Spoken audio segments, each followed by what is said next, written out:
Всем привет еще раз! С вами Айгерим. В предыдущих видеосериях я показывала очень важные приемы самомассажа.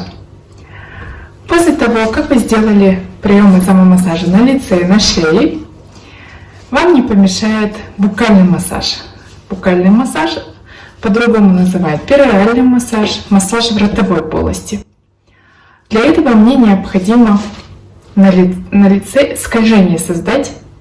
Для этого нужно мне масло нанести, либо крем. Любой крем, который вам нравится, или любое масло, которое подходит вам по типу кожи. Я сейчас использую масло. Приемом стаккато я наношу, немного намазать.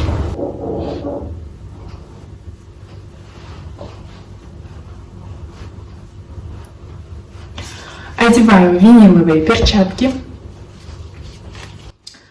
Мне они больше нравятся. При работе я использую виниловые перчатки размером чуть меньше моей руки. То есть, если у меня М-ка, будет лучше использовать S-ку, чтобы она как кожа прилегала. Тут у меня М-ка, сейчас у меня нету S-ки, закончились. Почему должно быть на размер меньше, чтобы как вторая кожа была перчатка, и чтобы вот эти болтающие участки перчаток, не вредили вам, не навредить себе слизистую оболочку. Итак, я хочу предупредить вас, этот прием я делаю в целях лимфодренажа, то есть убрать отечность на лице. Есть разные методики использования этого массажа в ротовой полости. Кто-то хочет убрать носогубные складки, кто-то проработать глубокие мышцы, жевательные мышцы, мышечные крепления. Я тоже использую такие приемы в массаже.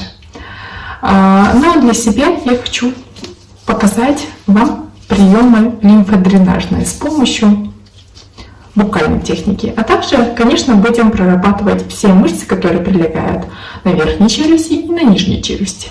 Итак, большой палец я ставлю на край, вот сюда вот. Десну, зубы мы не трогаем.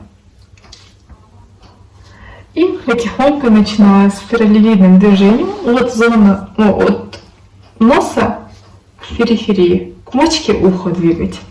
Раз, два, три, четыре, пять. Еще раз. Раз, два, три, четыре, пять. Раз, два, три, четыре, пять. И еще раз. Раз, два, три, четыре, пять. И убрали. Салфетка рядом со мной лежит всегда. Объясняю. Этот прием очень хорошо убирает застой лимфы, там, где у нас носогубная складка. Также прорабатывает мышечные крепления. Еще раз показываю один прием. Большой палец ставим вовнутрь, вот она, мягкая зона, и прорабатываю там, где у меня крепятся мышечные волокна. Вот она, мышца, поднимающая верхнюю губу, и мышца, поднимающая угол рта. Сверлевидными движениями прорабатываю зону и также двигаюсь в сторону уха.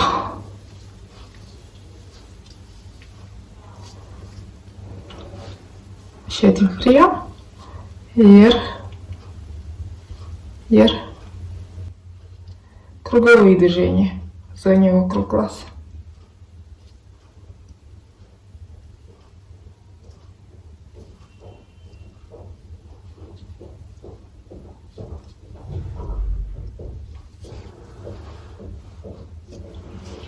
Быстренько убрала.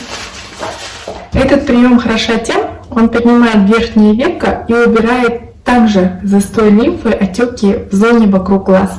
Потому что я прием начала от внутреннего уголка глаз к внешнему, от внешнего к внутреннему, к носослезке. То есть вот эти лимфы жидкость гнала в носослезный канал. Очень приятная процедура. Этот же прием я повторю уже с правой стороны. Также большой палец ставлю вовнутрь и прорабатываю лимфодренажные приемы, делаю мышечные зажимы в зоне. Меня сейчас интересует вот она, зона носогубных складок, центральная скуловая зона лица. И также проработаю верхнее веко. Я ранее показывала, положила палец в рот и разговаривала. Ну, ничего страшного. Я думаю, суть объяснила. Также ставлю. Вот она, сжимаю зону, не сильно.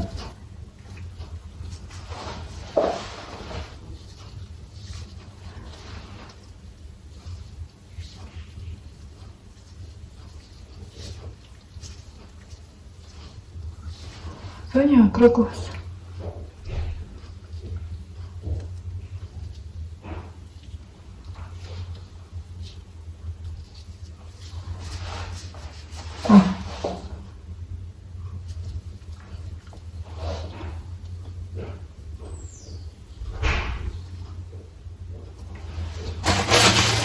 Есть противопоказания к этому массажу. Если у вас стоматит, если у вас воспаленные зубы, то не стоит делать пока.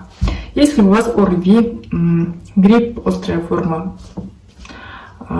простуды, то не стоит делать, тем более работать с лимфой. А также, если на коже есть очень сильно выраженные, ярко выраженные кожные высыпания. Так, следующий прием я вам покажу на нижней трети лица, также в зоне круговой мышцы рта. Большой палец я кладу также вовнутрь. Вот оно.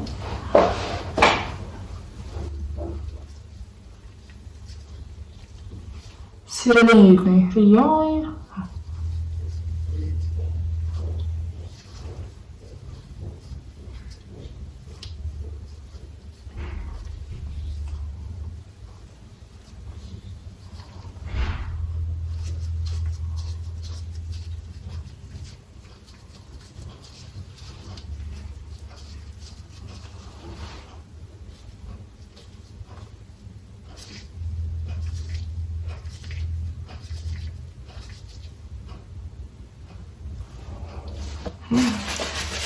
Эти приемы очень хорошо прорабатывают кисетные морщины, также когда уголки рта вниз тянут. И формируем также губки красивые, контур губ формируется очень хорошо. Те приемы, которые на нижней челюсти показывал, это точно так же выполняется, то есть круговыми движениями, такими спиральками. Я от центра свожу куда? К мочке уха. Вот. От центра к периферии. Также повторяю с другой стороны. Здесь у меня пальчики работают, вот если вовнутрь положила большой палец, остальные 2-3 работают параллельно, то есть ходят ходуном параллельно. Создаю, как будто я, как сказать, клейкие участки отодвигаю с одного места на другую. Этот прием можно делать не каждый день, 2 раза в неделю этого достаточно. Остальные приемы самомассажа вы можете делать по вечерам, по утрам, как вы располагаете временем. Если вам понравилось видео, пишите, задавайте вопросы, ставьте лайк. Спасибо вам большое.